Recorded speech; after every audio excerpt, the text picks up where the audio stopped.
Alright, what's going on, guys? I'm going to be throwing quite a bit of stuff in your face here, so just bear with me. Like I said, I have to do a little bit of catching up. A lot of the stuff came out throughout this past week and over the weekend. If you saw my last video, you know I was not around, so I'm doing all this now. And first things first, as you can see, Mario Kart 8 Deluxe Nintendo Switch launch sales were announced yesterday, and it is the biggest launch for any entry in the franchise. This is on IGN, as you can see. Nintendo were the ones who reported it, and it sold 459,000 copies, both physical and digital, in the U.S. on launch day. On launch day, just April 28th, just that one 24-hour period between physical and digital, it sold 459,000 copies. Previous record holder was Mario Kart Wii, and then this did beat out the original Mario Kart 8, which is kind of funny. But yeah, it's crazy. Yeah, basically, they say it's a 45% attach rate.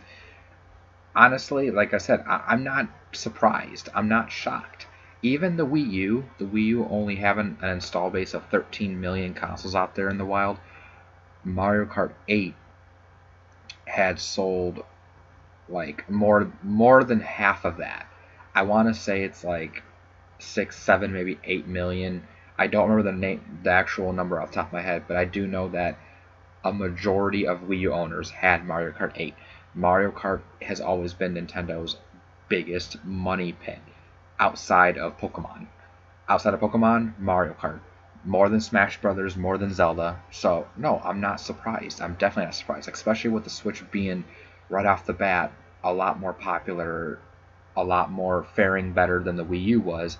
I really anticipated this, and I'm glad. It really shows. It really shows, you know, that, like I said, the Switch is doing really well. I can even point over here now. This is the known worldwide sales of all Nintendo published titles during their fiscal year 2016 to 2017. Basically, what that means is that's from April 1st of 2016 until March 31st, 2017. So this whole past month of April are not part of this. And Pokemon Sun and Moon, obviously, an astounding 15 million copies worldwide, which is insane. But Pokemon is in a big renaissance period now with the anniversary that just happened this past year and all the celebrations, people rediscovering it. Sun and Moon did really, really well. But what I really want to talk about is Breath of the Wild. You look at, it's on the number 2 spot, the Switch version, 2,760,000 worldwide. And then if you go down to number 7, it's also on there for the Wii U version, 1,080,000.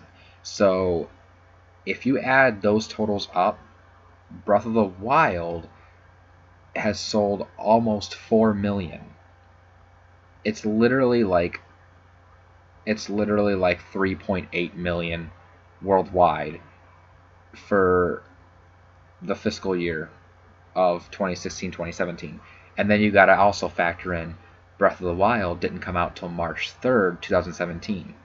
So that entire fiscal year, it only was out for 28 days. Within 28 days, it sold nearly 4 million copies. And I'm not even 100% sure if this is counting digital sales. I'm not 100% sure. I think it is, but I'm not 100% sure.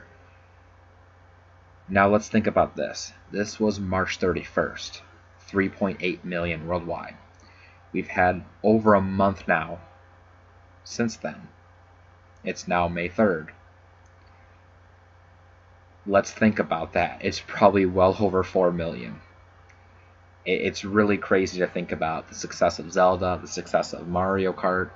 I mean, and again, like, I'm not too surprised because I knew this was going to happen. I knew this was going to happen.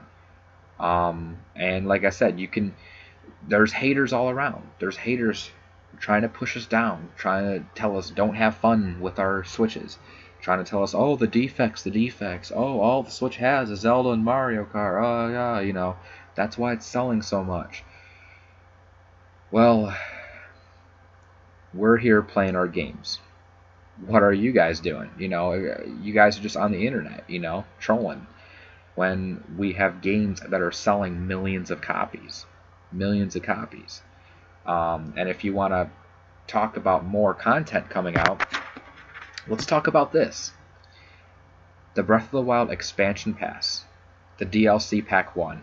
They finally showed it off yesterday, and let's talk about it. This is the one it's the first DLC pack. There's going to be 2 for the expansion pass. I know I talked about this a while back before the game came out, but this is the first DLC pack, which this is the one we're going to get in the summer. The second one's going to come in the winter. We don't know what the second one is exactly going to have yet. We do know it's going to have some story expansions, but right now we're just talking about the first DLC pack, the summer one, and it's looking good. You get the Trial of the Sword, which is basically, if you've been playing Zelda for years like I have, you know about the Wind Waker and Twilight Princess, how they have the Cave of Ordeals, where you go through floors and floors and floors of enemies, basically. And that's what this is. Only it goes by Breath of the Wild rules, taking away your armor and your weapons, and you have to only use what's around you. So it really is that survivor's mentality that has been part of Breath of the Wild from the beginning. So, this is going to be cool. They said it's about 45 rooms in there. And what's really cool, what's really got me excited about this is when you clear all of them, your Master Sword will be fully awakened. The blue glow that makes its power from 30 to 60, you're going to have that always. Right now in the game, your Master Sword only gets the evil killing glow when you're around like enemies that have pieces of Ganon, like some of the bosses, or if you're around Guardians. Any other time, it goes down to 30. It doesn't have its glow. So this means it will always have its glow. It'll always be in the powered up state, which is, an attack rate of 60. So that's really, really cool. This is what I'm really excited about too, the Hero's Path mode. Basically, for the last 200 hours of gameplay time, it's going to show you an entire map. It's going to show you an entire route on the map where you've traveled from hour 1 to hour 200 for the previous 200 hours. And that's awesome, because the fact is you'll be able to see where on the map you haven't been. So if you're missing shrines, you're missing Korok seeds, even if you're missing like area location names that aren't marked on the map, which those do count towards your completion percentage, you'll be able to find all that a lot easier with this. Again, it's all optional, so I know a lot of people are going to complain saying it makes the game too easy. It's optional. Don't use it then. It's that simple. Or just don't download it. Hard mode. This is what a lot of people were complaining about when the expansion pass was first announced, saying that it shouldn't have been included, blah blah blah. It should have been there in the game from the get-go, not be included in the season pass, blah blah. Whatever. It looks cool. Enemies will gradually regain health, meaning you really have to be quicker on how you deal with things. You can't just take your time, and they're all going to be powered up 1 level. The red bokoblins are no longer going to be there. They're all going to be blue. There's going to be a lot more of the white bokoblins and white moblins, which are the hard ones. And as of this screenshot, you can see there's going to be treasure chests and enemies in the sky, just floating on platforms in the sky. That's going to be really cool. It just, we'd be jumping off mountains, flying around. No, there's a platform. Just, hover over to it and fight a moblin. And that's going to cause some really chaotic scenarios where, he hits you off the balcony. You're going to fall to your death. But it's going to be fun. It's going to be fun. The travel medallion, this is a little bit redundant in my opinion. This basically, when the DLC goes live, there's going to be a chest somewhere out there that's going to have this thing called the travel medallion. Kind of like how we got the Switch shirt and other stuff when we first bought the expansion pack. They put the chests out there in the wild. You had to find them on the Great Plateau. Basically, you can use the travel medallion in one spot on the map to make that as a fast travel point. Which, it sounds cool, but it's pretty redundant when you think you have 120 fast travel points already with the shrines, and like what, about a 10 or 12 other fast travel points with the Sheikah Towers. And then there's the 4 travel points for the Divine Beast, so it's kind of redundant. Like, everywhere I want to get, I can already get to now. And, okay, so there's a few areas I may have to make a tiny bit effort to get to, like climbing a mountain, or, I may have to jump off a Sheikah Tower and hover for a few minutes. But you know what? That's the charm of the game, is exploring this world. The fast traveling, I think, is already good for what it is. So the travel medallion, kind of pointless in my opinion. But hey, other people might find, more use out of it than I would. So whatever. This is cool. We're getting a lot of costumes and armor pieces based on other Zelda characters. Majora's Mask. Remember, that was April Fool's prank this year, and well, not anymore. Midna's helmet. You get the Phantom armor from Phantom Hourglass and Spirit Tracks. Tingle's outfit, which is hilarious. That's just awesome. And they're going to be placed around Hyrule, and you just go ahead and find them and wear them. They haven't said what abilities they're going to have. They haven't said if they're going to be upgradable. I hope you can upgrade them, because some of the amiibo outfits you're not able to upgrade, which kind of sucks. So I'd like to be able to wear Majora's Mask and upgrade it to a defense of like 28 or something, because that'd be really cool. The Korok Mask. Now this is going to make things a lot easier. This is basically when you come across a Korok seed that you haven't collected yet, it's going to shake supposedly, alerting you that, oh, somewhere nearby there's a hidden Korok you haven't found yet.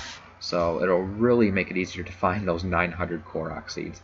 I think I'm like just under 200 right now, so I still have a little pretty big ways to go. So once this comes out, it'll be smooth sailing. Again, you don't have to use it. If you want to find everything blind, you can still do that. It's an option. It's making the game easier as an option, not as a necessity. So just bear that in mind. But yeah, that's the DLC Pack 1. I think it's amazing. I love what they're doing. The only thing, like I said, that I find kind of pointless is that travel medallion. So, but whatever. So yeah, it just proves like Nintendo's really doing this right. They're doing DLC right. They're supporting their games right. It's just there's a lot of hype behind this, and it's gonna be good. Speaking of hype, they're building up a lot more hype for ARMS. They're really going all out with ARMS, and I love it. I love it because I love Splatoon, and ARMS looks like it's going to do the same thing that Splatoon did, but this is going to be for fighting games. Really cool. I've talked about ARMS a lot. I'm really looking forward to it. Cannot wait to play it. It just looks insane. Well, they got this new character just revealed, Helix, and they keep revealing new characters. They revealed Min Min in the last Nintendo Direct. But this guy looks crazy. I'm not going to show you the video. Go watch the video yourself. He's just he's very bouncy. He's all over the place. He looks crazy and all sorts of fun. He can stretch around and duck down to like a ball of goo. Like he looks really cool. I cannot wait to use him. Yeah, his name's Helix. In Japan, he's going to be called DNA Man. He looks kind of like a gooey thing of DNA. So I mean that's kind of cool. But I can't wait. They're really hyping ARMS up. It reminds me a lot of Smash Brothers, how they reveal characters and every so often, and they have a trailer for them. It's really cool, really cool. I'm digging it. And I cannot wait for the game to finally launch in June. I'll be getting it day one, obviously. There's so many games coming out in June. Just so many. But ARMS I'm looking forward to. I cannot wait to play as Helix. Oh yes, let me finally talk about this. The new Nintendo 2DS XL. I've had some time to think about this. This was literally revealed like 2 hours before Mario Kart 8 Deluxe came out. Really random time to announce this. And if you were gonna ask me late Thursday night about this, I was like, why? Why? This is pointless. It's ridiculous. Why? That's literally what I said. I even posted on Twitter. I was like, why? What is the point of this? But I've had about 5 days or so to let it sink in. I've thought about it. I've kept looking at it. And I'm cool with it. I think it's actually a smart move now that I've thought about it. First off, let me say about the design. The design is sexy. The design is amazing. I love that design. I've always been a fan of two-tone color designs, but this is really cool how they did this. how you got literally like the blue ring around it with the blue buttons and switches. I love that with the matted black. I love the black lines on the top. It looks cool. I like the way the hinge looks. It looks really cool, and the you can tell that the design of it, the sleek nature of it, is very Switch inspired. Which, I mean, Nintendo has a habit of doing this. I remember back in the day when the Nintendo DS, the original Nintendo DS, now people call it the DS Fat, came out, and it looked very GameCube like, very old school Nintendo like. Well, then the Wii was being hyped up, or at the time it was called the Revolution. And after it was revealed and shown off, and after the Wii remote was shown off, sometime after that, before the Wii came out, but after everything was shown off for it, they revealed the DS redesign, which was the DS Lite. And the differences between the DS Fat and the DS Lite, the way they looked, were worlds apart. And you can tell the DS Lite, you set it right next to your Wii remote, you could tell they're part of the same family. Whereas you set the original DS next to the Wii, not so much. I'm getting the same vibe here with the new 2DS XL. It looks very Switch inspired. I like it. It looks really good, and it's got a sweet spot of a price point, 150. Really, really good. And it's something I've always said, because I've always said this for a while, that I'm surprised they never made a new 2DS, because they made the 2DS as a cheaper alternative to the 3DS and 3DS XL, but then later on they made the new 3DS, which has the extra processing power, the amiibo support, the C-Stick, all that stuff. And so now it's like, well, 2DS owners who like that cheaper alternative are kind of left, in the dark with the new features. So I've always told myself, why did they never make like a new 2DS? Like, it just makes sense. And I mean, it seems a little bit late, but at the same time, it's smart. Like, I don't know, it's smart. There's only been like, I think 66 million 3DSs in the wild. I say only, yes, but you got to think the DS sold 150 million. So there's still a lot of potential customers they can grab with this thing.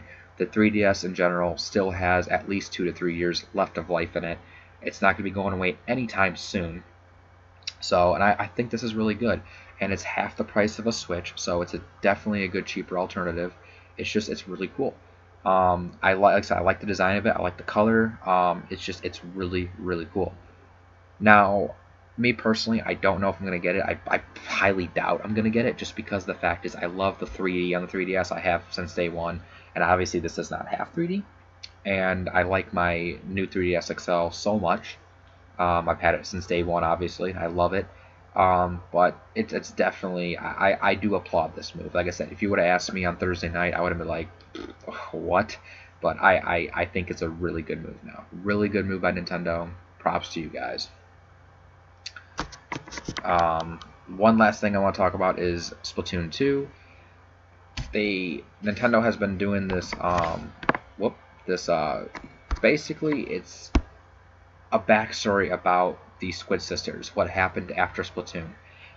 And what blows my mind about it is the fact that it takes place after the last Splatfest, which was a player online event. And the outcome of the Splatfest determined what happened with Splatoon 2's story. We, as players who played Splatoon on Wii U and participated in those Splatfests, we have influenced the story of Splatoon 2. Just think about that. Think how crazy that is. If Callie had won and not Marie, we would be reading something different right here. And it's insane to think about. I mean, that's crazy. And it just makes me want to play Splatoon 2 even more. And just like ARMS, I can't wait to play it. It comes out in July. Like I said, there's so much great content. It's a really good time to be a Nintendo fan. Like I said, I'm still playing Zelda. Just got Mario Kart, playing the hell out of Mario Kart. Had some friends over there today, playing the hell out of it. And this month we have Ultra Street Fighter 2 Final Challengers. Next month we got ARMS. July we got Splatoon 2. And then in the fall and holiday, Fire Emblem Warriors, Xenoblade 2, Super Mario Odyssey, the list goes on and on and on. I haven't even talked about the 3DS, which the 3DS is getting loads of content. Loads of content. Splatoon 2 comes out on July 21st. July 28th, this comes out, alongside 2 new 3DS games, which are Miitopia and Hey Pikmin. Alongside Splatoon 2 on July 21st comes out a ton of new amiibo. So July 21st you got Splatoon 2 and tons of amiibo, and July 28th, a week later, you got the new 2DS XL and 2 new 3DS games. And that's after all the stuff we're already getting in May and June. Ever Oasis. Ever Oasis comes out in June as well. June 23rd. June 16th, like I already talked about, his arms. May 19th, Fire Emblem Echoes, Shadows of Valencia. So much content. 2017 is an amazing year to be a Nintendo fan, and I cannot be more excited.